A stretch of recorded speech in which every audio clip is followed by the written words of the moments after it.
What's up, everybody? Jed Johnson here from dieselcrew.com. Of course, you know they call me Napalm. This question was sent in to me by my buddy Rick Walker.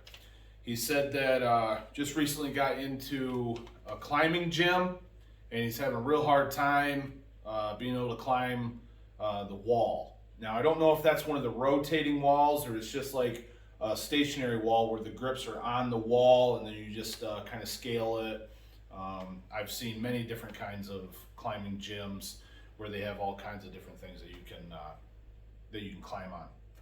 But I will say that I am not a climber. You are not ever going to catch me out on some rock face. I'm deathly afraid of heights and I fear falling even more. So it ain't going to happen. However, I have tried my hand,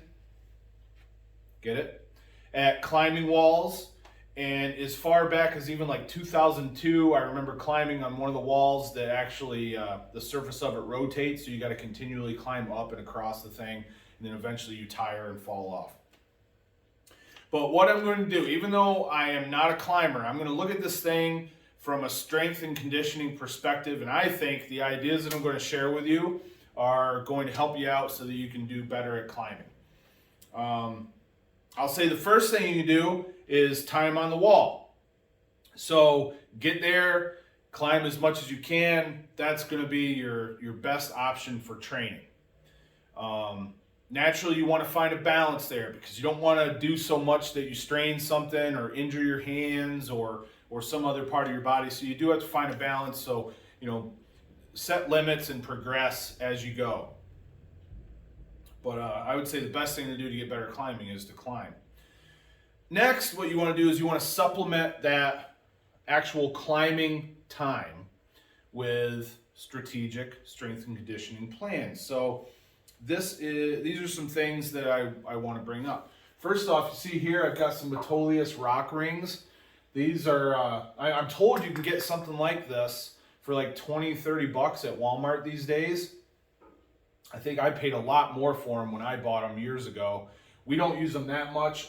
Occasionally what I'll do is I'll do pull-ups with my hands up on top of these.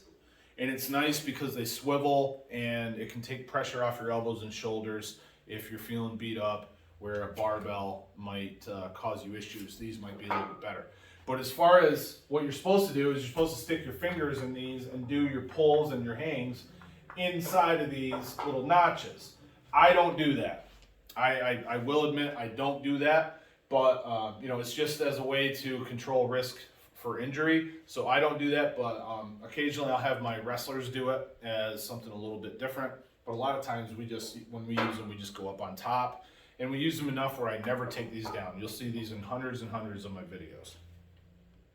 Aside from the Metolius rock rings, you can buy or build yourself a hanging board or a campus board. Both of those things are a little bit different, and you can just search around to see what those are.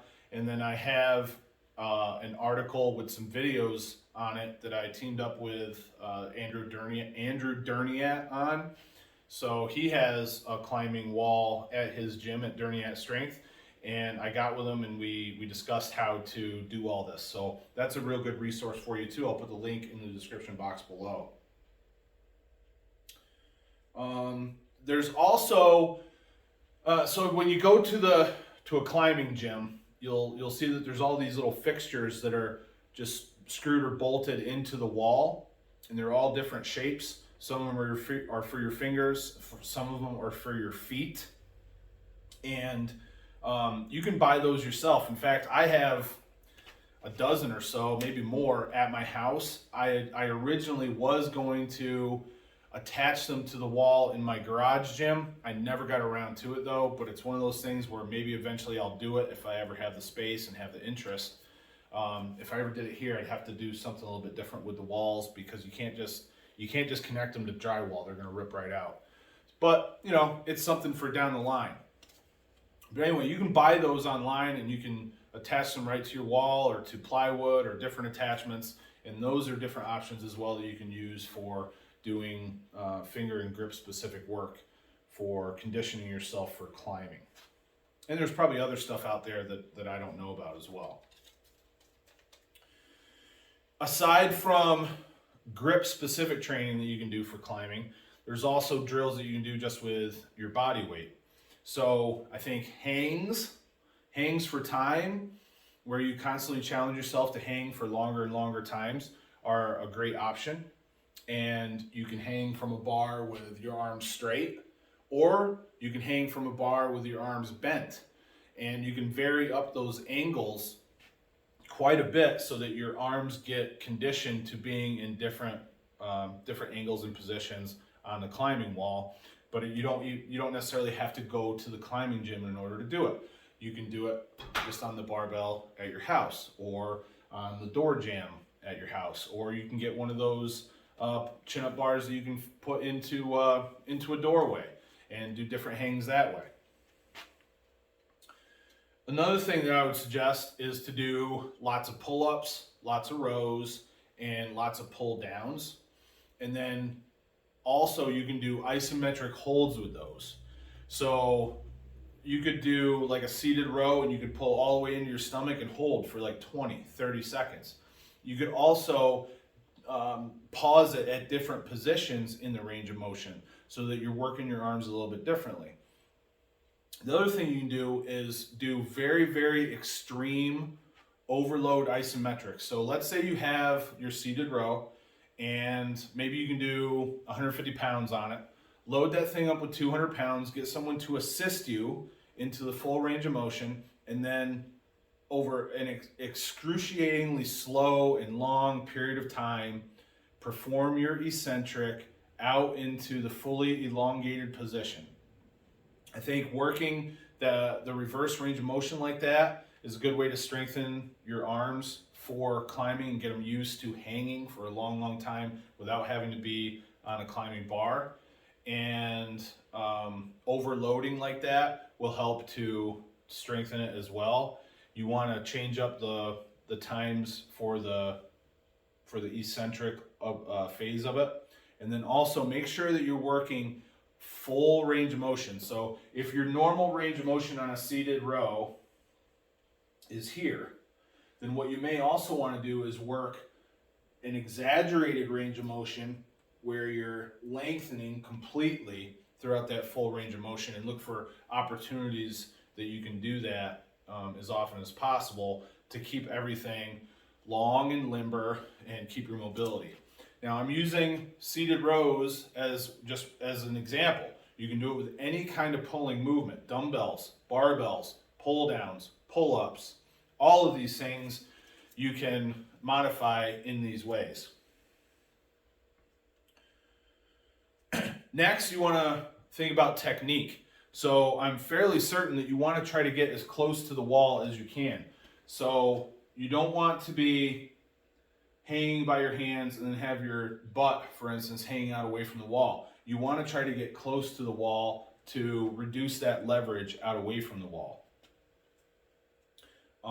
You also want to make sure that you are putting as much weight as possible on your feet, because your feet and your legs are going to be able to tolerate a lot more and withstand a lot more of the pressure and the time under tension than your arms will. So look at improving your habits to where you're loading your lower body as much as possible over just kind of hanging there, and your feet and your legs are not as active. And then another thing I remember for certain when in the times that I've been on climbing walls is my hips were often very tight. So it contributed to my butt being out away from the wall, which is bad leverage. So if you can increase your ability to abduct, so you're going to open your hips up almost like Spider-Man on the wall, that's going to improve your abilities, as well as being able to rotate your hip very fluidly through a nice long range of motion. So maybe some stretching, maybe some yoga, maybe some other dynamic activities to strengthen the glute muscles in the posterior chain and limber up the front part in your crotch, like I said, your adductor muscles, making those nice and limber and flexible so that your abductors can work and perform that spread position more efficiently. And that's pretty much all I came up with. But I think these things will help out tremendously without having to constantly be on the wall. I don't know how hard it is for you to get to that climbing gym all the time, but naturally the more you can get there, the better. But for times when you can't get there as often, some of these drills, you can sprinkle them in and it'll help you out big time. So hope that's been helpful. If so, give it one of these. Be sure to subscribe, share this around with your friends who might also be getting into climbing. Remember, I'm not a climber, but I am a strength coach. I think I got a pretty good idea of how to do it, even though I have absolutely no intentions of becoming any sort of a climber.